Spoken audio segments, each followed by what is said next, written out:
Hello, my name is Diana Isaacs. I'm an endocrine clinical pharmacist and a certified diabetes care and education specialist at Cleveland Clinic. And what I want to do today is share a resource that I developed along with a great team of clinicians about where to go and how to find affordable insulin. This is a resource we actually developed several years ago for the organization ADCES, the Association of Diabetes Care and Education Specialists. And this resource is available on their website. I'll make sure I provide the link so anyone can access it for free. And we continue to update it. I usually recruit some students to help me, but we try to regularly update it. And we just updated it within the last couple of weeks. And so I thought this was a good opportunity to go ahead and share and hopefully provide some practical advice on how to best obtain your insulin. All right, so hopefully you can see this is a PDF that can be downloaded, and we call this the Insulin Cost Savings Resource Guide. And we've broken it down by company, starting off with Eli Lilly, and they have the Lilly Cares program. So we've outlined each manufacturer assistance program and high level some of the requirements. Like a lot of people are surprised to learn that you can actually be up to the 400% federal poverty level and still qualify for these programs. And this will depend on your family size in terms of what that amount is. But I know I've been pleasantly surprised it's often a much higher income level than I would have expected. People that have Medicare can be eligible if they meet some additional criteria. So I provided the link because it can get quite detailed. And so for the best, it's good to go to the link. And ideally, if you can have someone help you fill these forms out wherever you go to receive your care and who's prescribing your medications. I will warn you, I've noticed that there are some companies that offer to do this service for you for a fee. And in my opinion, this should not cost you money. You're trying to save money because you don't have a lot of money. And so I would recommend trying to go through your healthcare team. We're fortunate we have social workers that also help us navigate these programs and help patients to sign up for them. But even if there aren't social workers in your practice, often pharmacists can help or other people can help you sign up for these programs. You just have to ask. Listed on here are the different products from each respective manufacturer. And then also what we put in are the copay cards. So, what are copay cards? These are cards that can bring down the price to a lower level. But there are a lot of caveats and I think a lot of confusion with these copay cards. So, you'll notice on here, there's a link to the copay cards, and then it says as low as $35 per month. Well, that $35 per month is going to depend. First of all, these are really meant for people with commercial insurance plans, and that's really important. So if you're on a Medicaid plan or a Medicare plan, these cards are not going to work for you. It really has to be that you're on a commercial plan. Now, some of these copay cards, including the one from Lilly, will work for people that don't have insurance and are simply doing cash pay. I will say Lilly's program, their copay card works very well in that it really is supposed to make the insulin not more than $35 per month. But depending on how it's processed, sometimes it comes back not working. And so sometimes you need to advocate for yourself as the person with diabetes and say, no, wait, I was told this is supposed to be $35. And if you're still having problems, sometimes contacting your doctor's office, they can sometimes get the sales rep involved to show the pharmacy how to input it so that it really is that $35. But again, if it's like Medicare, it's not going to work. So there are these little nuances with the cards.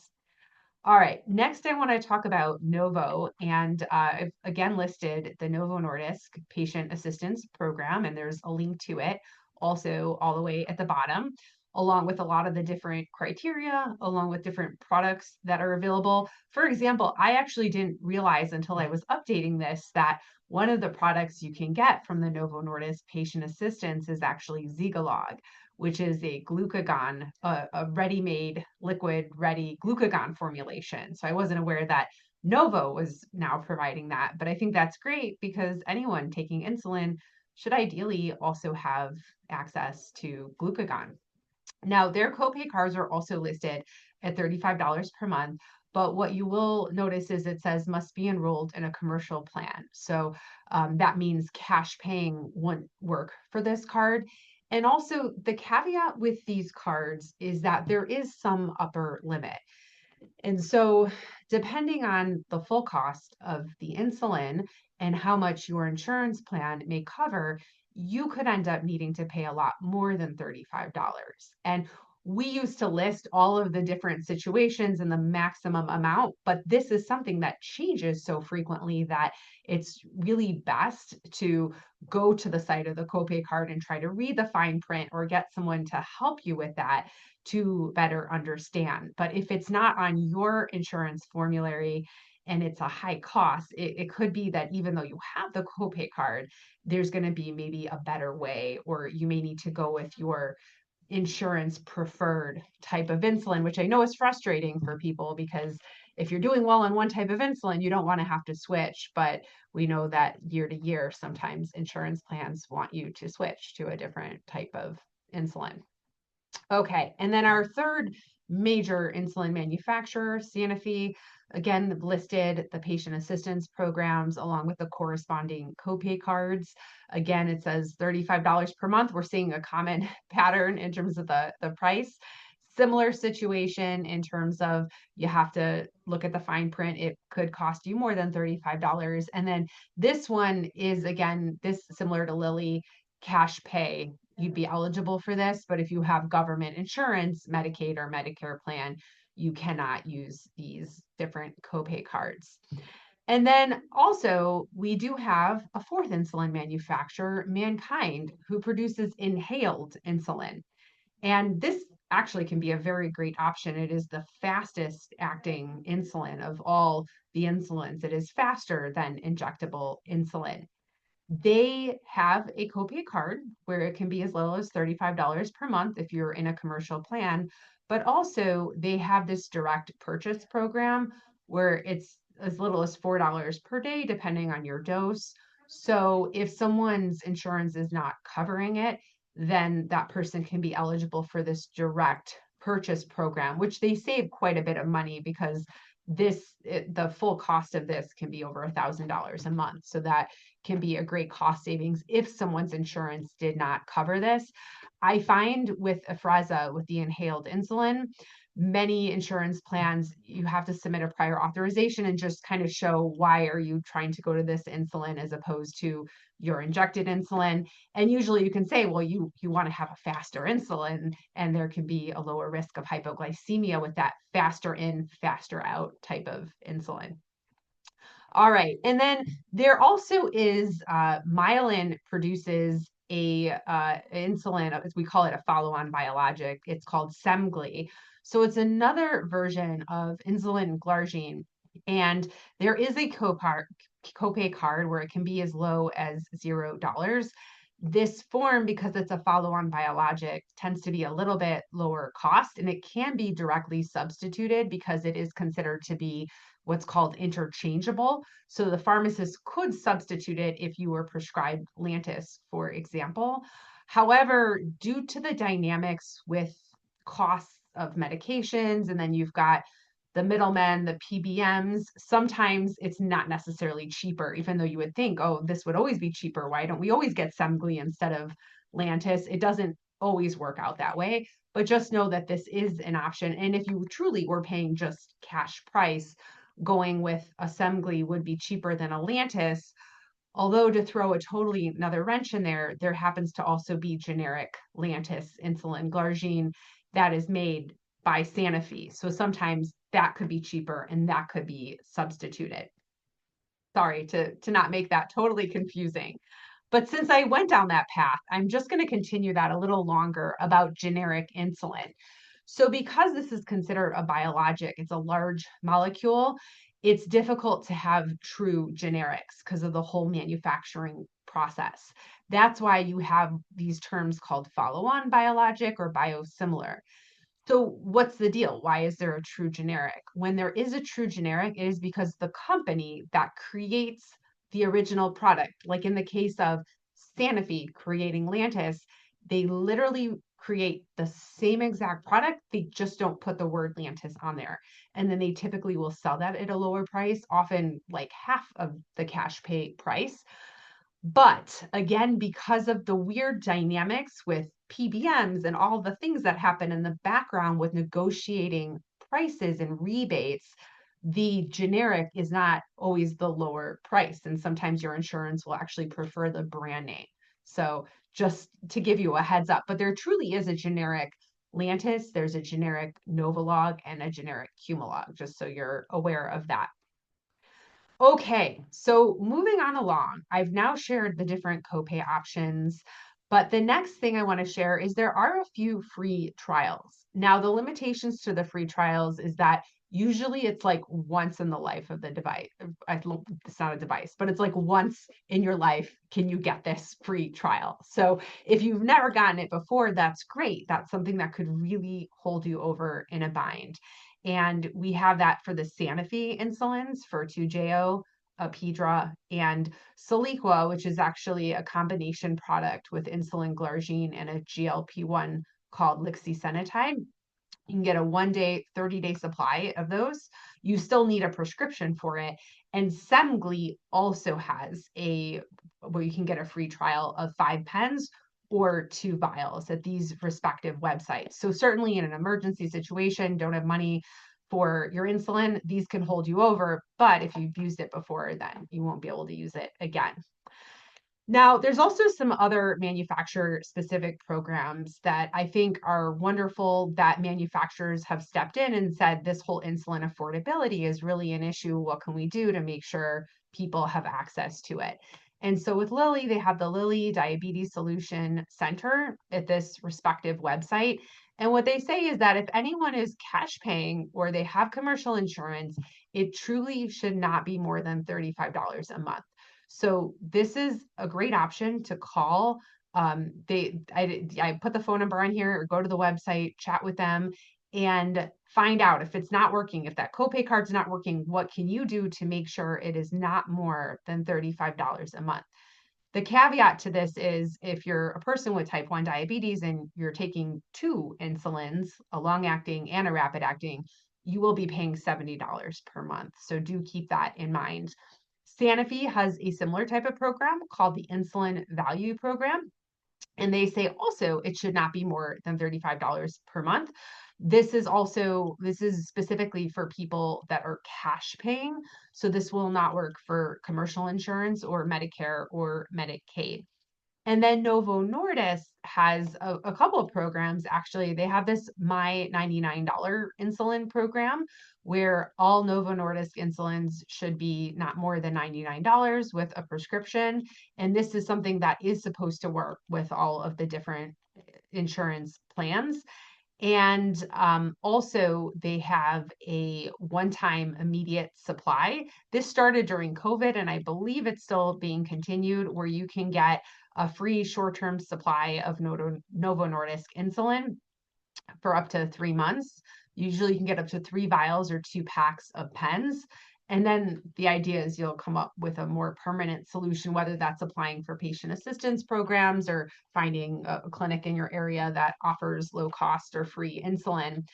And then Walmart. So Walmart actually has Relion insulin aspart available at their Walmart. So it is you can think of it kind of basically it's a generic aspart insulin that is offered at a lower cost. And then and it's produced by Novo Nordisk. And then also Walmart has regular insulin and NPH available at a lower cost too, although those insulins are typically they're inferior to our other, like our rapid acting and our long acting insulins, but in a pinch, taking those types of insulins is better than having no access to any insulin. And then for people with Medicare, I think it's definitely important to, when you're signing up for a plan, to see what the costs are going to be. There is now a new rule with Medicare that insulin is not supposed to be more than $35 for a 30-day supply. What I am finding is that there's a little bit of confusion about this. So one thing is it needs to be the formulary preferred insulin. If not, then it's not going to be $35. So what that means is if Novo Nordisk is preferred over Lilly, then you may have to use specifically Novolog or specifically Fiasp instead of Humalog or Lyumjev. Also, again, it's one insulin. So if you need two insulins because you're taking a long acting and a mealtime insulin, that will be $70 per month. And then the other thing is it's 30 days supply. So if you're getting 90 days at a time, which commonly people are, that's going to be 35 times three. That's going to be $105 for each prescription. And so if you're getting both, that's 210. So all this to say, I think it's great that it's been capped, but still $210 at one time could be a real lot for a person. So this doesn't necessarily solve all of the problems. And there currently is not a cap on commercial insurance. However, you can see with these different programs, there should be, in theory, ways to get it for no more than $35 a month. In addition, there are some discount card programs that I think are good to be aware of. Listed the links here because, for example, GoodRx, sometimes you can get a really good deal at a local pharmacy where it's cheaper. This definitely can work well for some other drugs outside of insulin. So I think it's helpful. Sometimes these cards work well for CGMs that you can get in the pharmacy. So I think it's great to be aware of these different types of discount card programs, and you can try all the different links and check them out. We've also listed some other resources on here. A lot of the big diabetes organizations or endocrinology organizations have their own sites that can be really helpful and provide additional resources for people taking insulin. There are also a couple I want to point out. So this Insulin for Life USA is a place that actually you can donate extra insulin or supplies to.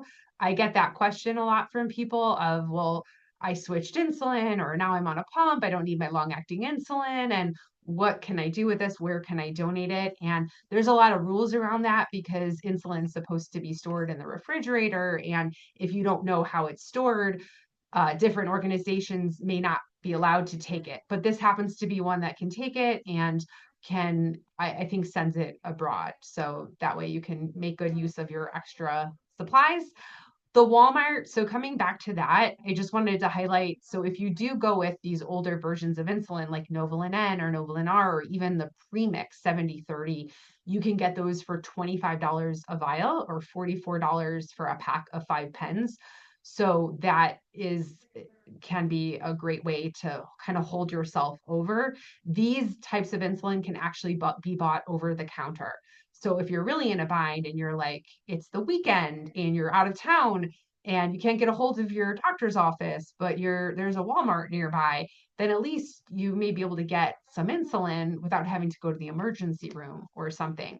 And then also for that insulin aspart, which that does require a prescription, but you can get that as low as $72 a vial or $85 for that box of 5 pens. So keeping in mind that. And then Amazon Pharmacy. So that I just noticed that they've had some lower cost medications. They apply these manufacturer coupons. And so that can be an option as well when you're kind of trying to decide where to get your insulin. Many insurance plans will want you to use a certain pharmacy. And so often it's a good idea to contact your insurance plan and just find out what is the preferred insulin? Is there a preferred pharmacy that I can get this at a lower cost? Those things can save you a lot of time in the long run. And going straight to your insurance plan will be the best because if you ask your doctor's office about these things, we don't know because there's so many different insurance plans. And even within one plan, like you take United Healthcare, there are different plans for different employers. So just because one United Healthcare does it one way or wants one type of insulin, another could be totally different. And so that's why I know it's annoying to have to call them and try to get a human being on the phone, but if you can do that, you'll probably save yourself time and angst in the long run. And then coming down here, we just put some different scenarios and kind of what you might want to do. So like if someone's got Medicare, finding out what's on the formulary to get that for $35. And then if meeting the income requirements, pursuing that patient assistance program. With commercial insurance, again, it's always a good idea, look for that formulary preferred one. But here now you can take advantage of a lot of those different copay cards.